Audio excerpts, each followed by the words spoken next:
Saúdo a igreja com a paz do Senhor. Quero dizer para os irmãos que eu estou bastante nervosa, mas nós somos instrumento e temos que deixar o Senhor nos usar, porque é Ele que fala através de nós, né?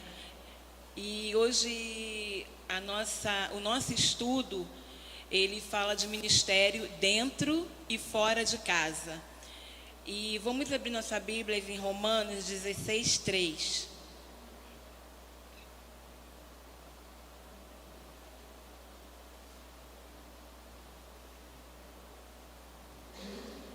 Saudai a Priscila e a Áquila, meus cooperadores em Cristo Jesus, os quais pela minha vida expuseram as suas cabeças, o qual não só lhes agradeço, mas também todas as igrejas gentios.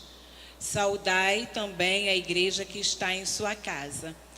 Quando eu estava lendo, quando a irmã Lídia pediu que eu desse esse estudo, eu comecei a ler e eu me identifiquei bastante com esse estudo em alguns pontos.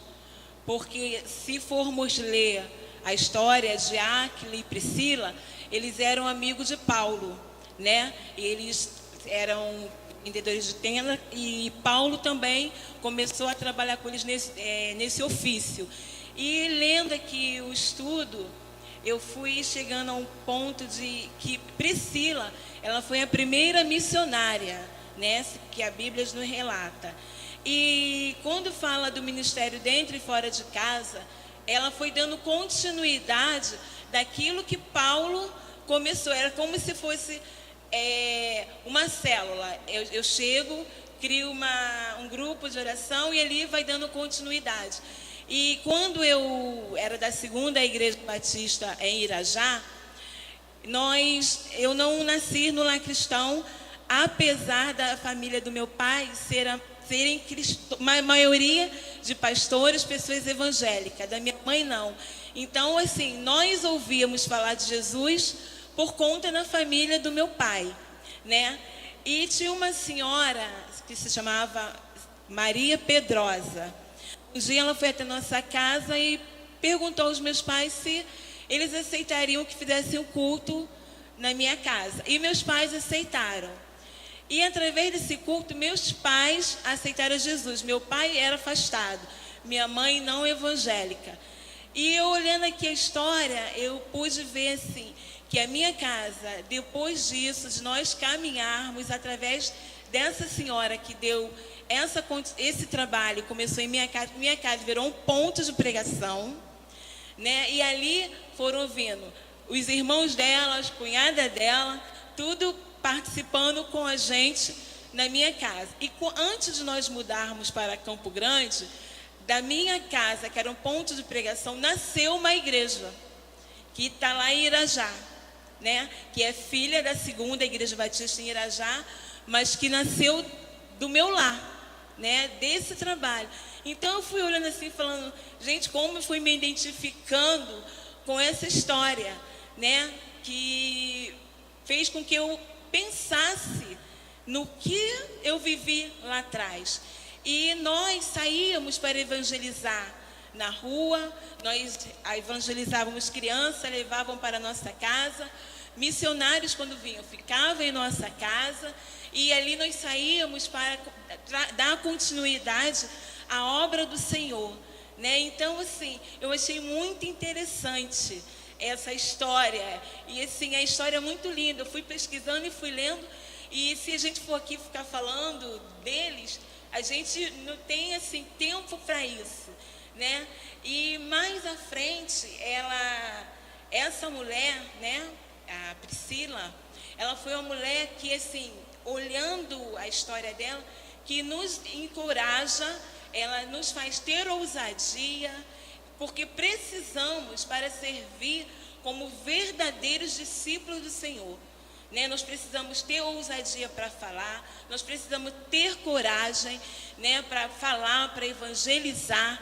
Nós não podemos ficar só dentro do nosso lar, apesar de o nosso lar ser o nosso primeiro campo missionário. Começa dentro da nossa casa, porque não adianta a gente sair nos preocupar com os que estão lá fora e perder o que estão dentro.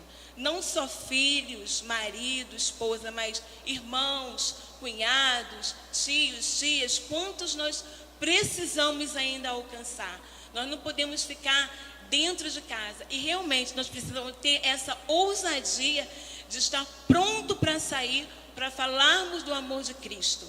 E mais abaixo também fala que nós temos que falar também no nosso trabalho, mas que a gente não perca isso, essa intimidade com o Senhor, que nós não deixemos o nosso trabalho atrapalhar a nossa comunhão com o Senhor, porque acontece muito isso. Às vezes a gente fica muito atento ao trabalho, trabalhando, e a gente esquece da obra, esquece da continuidade. A gente fica muito apegada ao nosso trabalho e nós não podemos deixar isso acontecer.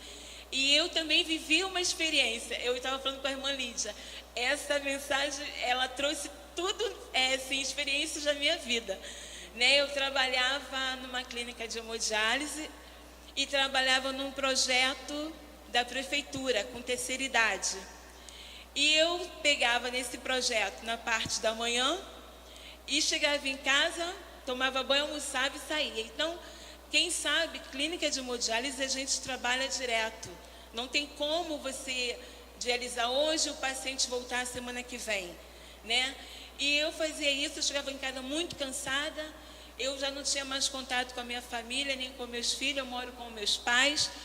E um dia minha filha falou assim: ô mãe, a senhora já não tem mais tempo para a gente, a senhora chega em casa, sai para trabalhar, acho melhor pegar um colchonete e a senhora morar lá na clínica, que agora é a sua segunda família. E eu falei: mas Débora, mas lá é meu trabalho. E passasse um tempo, eu adoecia, né? E tive que ficar afastada do trabalho.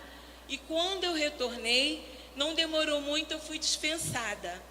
Mas a minha filha, um dia antes, tinha tido um sonho comigo que me via chorando muito, mas ela não sabia o porquê. E ela, quando me contou, eu falei: filha, eu não sei o porquê que eu chorava no seu sonho. E, para minha surpresa, eu fui dispensada. Só que na hora, assim, eu não fiquei entristecida. Até as enfermeiras falaram: Cláudia, você não está triste? Eu falei: não, porque a porta que Deus abre, só Ele fecha. E se Ele fechou, porque Ele tem um motivo para Ele ter fechado essa porta. E na hora eu fui para o calçadão, sentei no calçadão e comecei a chorar. Mas eu pensava assim: meu Deus, como que eu vou chegar em casa e falar que eu fui dispensada do trabalho? Eu não estava triste por ter sido dispensada. Eu estava triste como eu ia chegar em casa e dar notícia. Mas quando eu cheguei em casa, eu conversei com o meu pai, com a minha mãe, e foi tudo normal. E, para minha surpresa, meu pai adoeceu, né? Meu pai tem 4 anos e 2 meses que faleceu. Então, eu fui entender o propósito do Senhor nessa dispensa. Porque o meu pai precisava que eu cuidasse dele. Então, não foi em vão. Foi por isso que hoje eu entendo o porquê que eu não me entristeci. Porque Deus, ele já tinha um propósito na minha vida, que era cuidar do meu pai, né? E então, assim, são experiências que eu estou contando para os irmãos que eu vivi, mas que isso não impediu de eu continuar fazendo a obra. No primeiro momento, sim, eu fiquei muito abatida com toda essa situação, porque eu tinha fé, eu cria que Deus ia fazer algo na vida do meu pai. Ele fez, mas não da forma que eu esperava.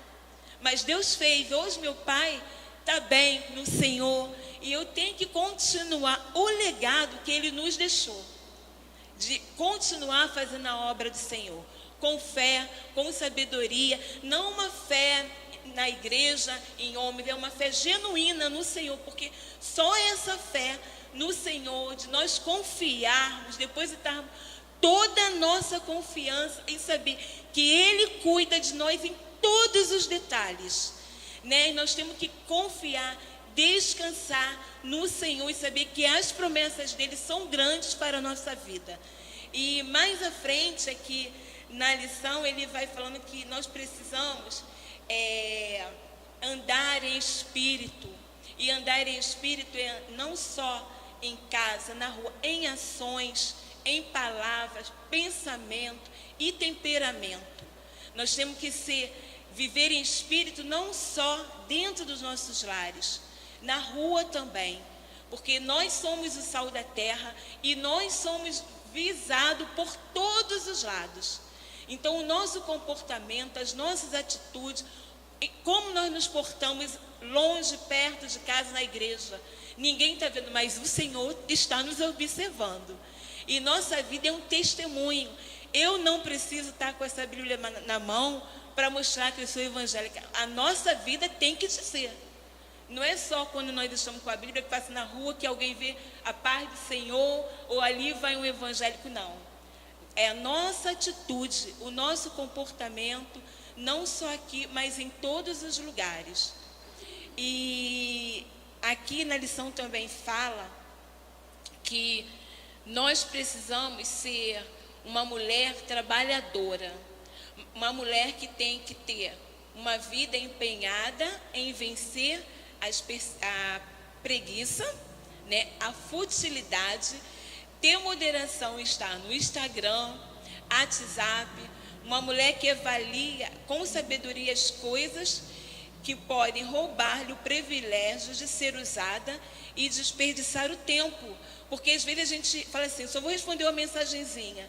Quando a gente vê, a gente olha para o relógio, passou uma hora, a gente está com tudo atrasado. Não que a gente não vá pegar no WhatsApp, no Instagram, mas tudo com ordem, decência, moderação, sabendo que a obra não pode parar. Às vezes a gente usa, eu às vezes fico ali porque como eu falei lá atrás, quando meu pai faleceu, que eu fiquei muito abatida, e uma das coisas que eu falei para o Senhor, assim, quando eu fiquei entristecida, é que eu não ia orar mais por ninguém.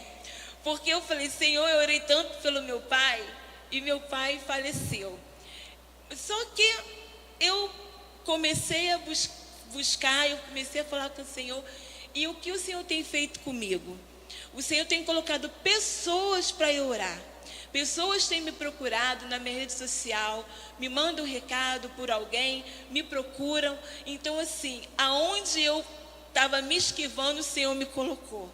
Não tem como a gente falar que não vai fazer.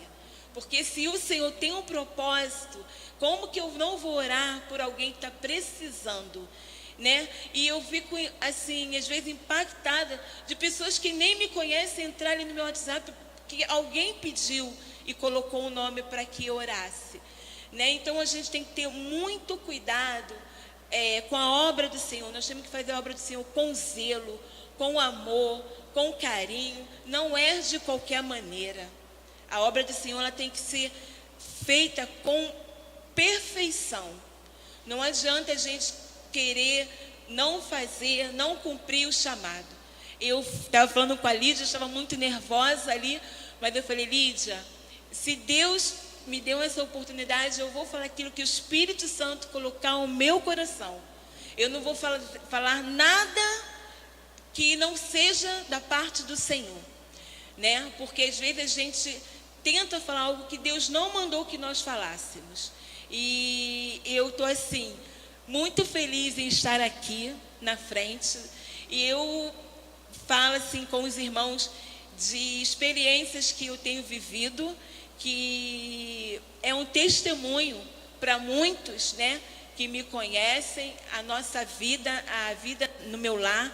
A gente procura estar reunido. Meus filhos, no momento, não estão caminhando comigo, mas ali a gente faz o culto, eu e minha mãe, né, e eles ficam de longe, não participam com a gente, mas eu sei que no quarto deles, onde eles estão ouvindo. A sementinha ainda continua sendo plantada, né? Eles tiveram o privilégio de nascer na casa do Senhor, o privilégio que eu não tive, nem meus irmãos. Mas glória a Deus que nós tivemos a oportunidade de um dia a Dona Maria bater na nossa porta e nos apresentar Jesus, né? E eu sou grata ao Senhor pela vida dela. Hoje ela está descansando no Senhor, mas a família dela, quando nos encontra, é privilégio de falar daquela senhora que tão incansavelmente fez a obra do Senhor, caminhando naquelas ruas ali em Irajá, e achou a minha casa e nos deu essa oportunidade de encontrarmos com Jesus. E que nós possamos fazer isso também. Não precisa ninguém estar na casa de ninguém. Mas às vezes a gente pode falar com uma vizinha, é um louvor que a gente acha que está louvando ali, mas que o seu vizinho, com certeza, aquela mensagem está tocando de alguma forma. Né? A gente pode achar que não, mas o Espírito Santo de Deus, Ele fala. Ele fala através de louvor, Ele fala através de uma conversa, Ele fala através de uma oração, Ele fala através do folheto. É só nós ficarmos, darmos lugar ao Espírito Santo de Deus, deixarmos ser usadas por Ele, para que a obra do Senhor não pare, através das nossas vidas, que ela continue. E eu quero agradecer a minha oportunidade, em nome de Jesus.